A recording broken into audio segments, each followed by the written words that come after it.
The haunted school darkness wrapped the old school in long, twisting shadows, as if the sun itself had conspired with time to avoid this place.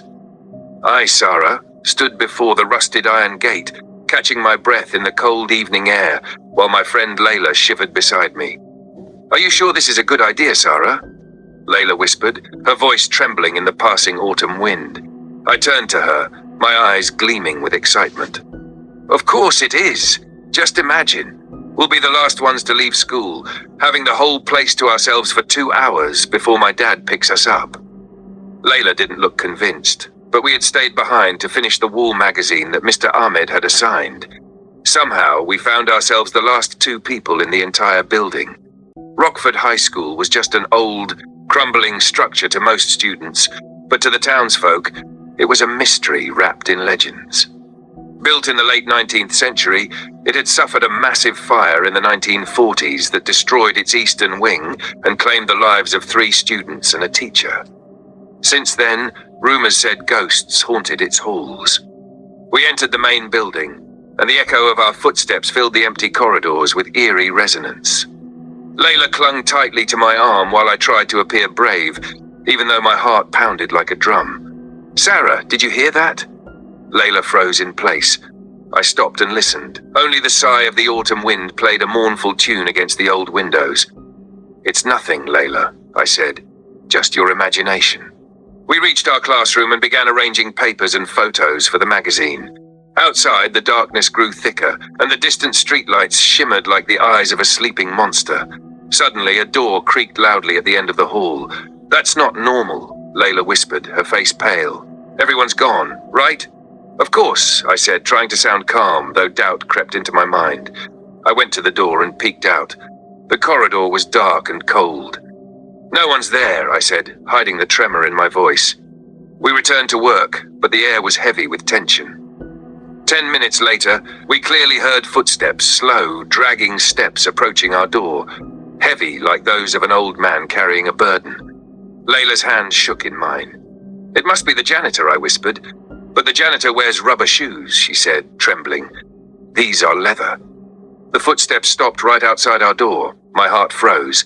Then the doorknob began to turn slowly. I grabbed a large pair of scissors from the table, ready to defend us, but the door never opened. After a few moments, the footsteps faded away. We waited what felt like forever before I dared to open the door.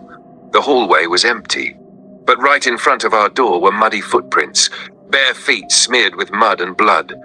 "That's it!" Layla screamed. "We're getting out of here." We ran to the main entrance, but the gates were locked with a heavy padlock. My phone had no signal. The emergency phone. I remembered suddenly. There was a red emergency phone in the administration office. We ran through the dark corridors, the dim emergency lights casting distorted shadows of us on the walls. Then we heard it, a child's laughter echoing from the top of the stairs. It started cheerful, then turned into manic cackling. "Don't look back," I told Layla, who was on the verge of tears.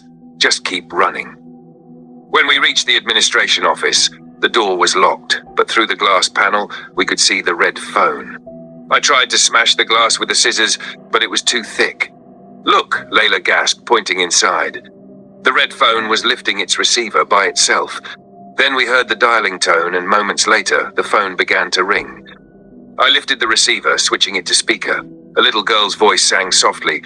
Open quote, "Sarah and Layla came to play. Sarah and Layla will stay forever." Close quote. The receiver slipped from my trembling hand. "That's impossible," I whispered. "What is this, Sarah? What's happening?" Layla was crying now. "I don't know, but we have to find a way out." We decided to head for the library. It had large windows we could break. But to get there, we had to pass through the eastern wing, the burned, abandoned part of the school.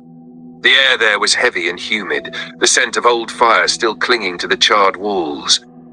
Whispers came from dark rooms, and shadows moved at the edge of our vision, vanishing when we turned. Then we saw them. 3 burned silhouettes stood in the middle of a room, shadows of people seared into the walls. Yet they moved, swaying in a slow, dreadful dance. They're the students who died in the fire," Layla whispered. The figures turned toward us, and when we saw their scorched faces and empty white eyes, we ran, hearts pounding. At last, we reached the library. but every window was sealed from the outside with metal bars, as if someone had deliberately trapped us inside. What? Why? Layla cried, shaking the bars. Suddenly, the school bell rang. It was 9 p.m., but it rang 5 times, stopped, then 3 times, then once long and continuous. It's a code, I realized. Morse code. 531. Room 531. Room 531? That room doesn't exist, Layla said. But I remembered the fire had started in room 531. It was erased from all official records, but the old townsfolk still spoke of it. They want us to go there, I said. That's insane. Do we have a choice? All the exits are sealed. Maybe there's something there that can help us. Reluctantly, Layla agreed. We went up to the 5th floor to the burned corridor.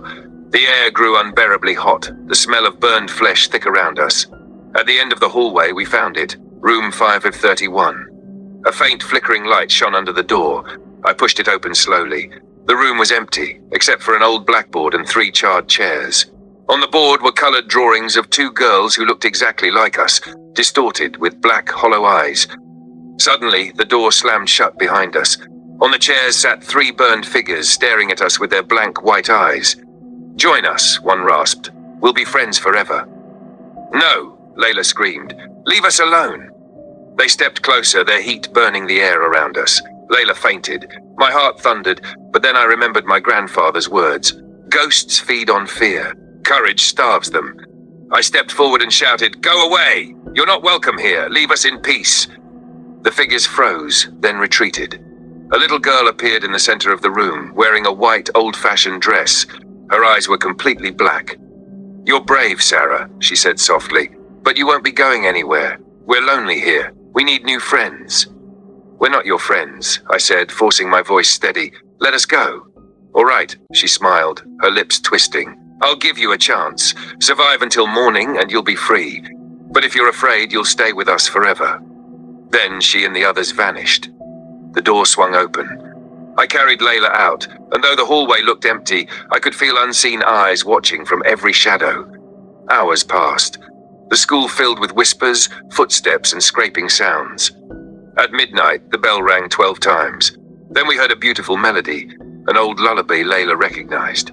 It's my grandmother's song, she said, smiling weakly. Don't trust it, I warned. It's another trick. But she followed the sound. Layla, come back, I shouted.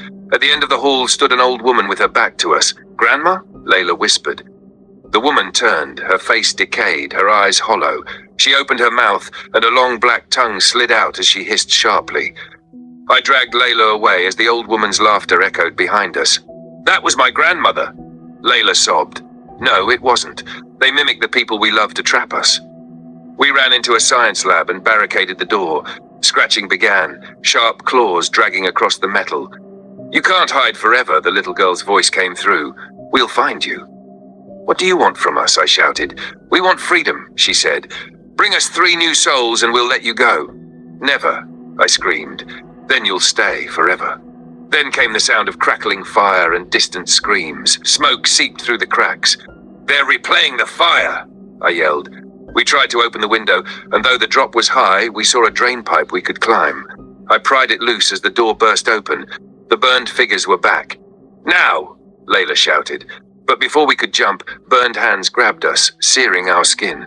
Join us, they hissed. You'll love it here. Through the agony, I remembered my grandfather's other words. Faith drives away darkness. I began reciting an old prayer. A strange power filled me. The ghosts shrieked and drew back. Keep going, Layla urged. I continued and they began to fade. Then the little girl appeared again, now monstrous, her eyes glowing red, her body stretching, arms multiplying into claws. Stop, she screamed. No, I shouted back. You don't belong here. Let us go. She grew taller, roaring. We'll eat your souls. Then a rooster crowed. We looked out the window. Dawn's first light pierced the horizon. When sunlight touched the glass, the monster screamed and melted like wax. The others vanished too. The whole building trembled. We have to get out, I yelled. We ran to the main doors. This time, the locks were gone. Outside, we breathed the cool morning air, the golden sunrise washing over the school. Layla looked back. Was it all real? I looked at my arms, 2 burn marks shaped like hands. Yes, it was real.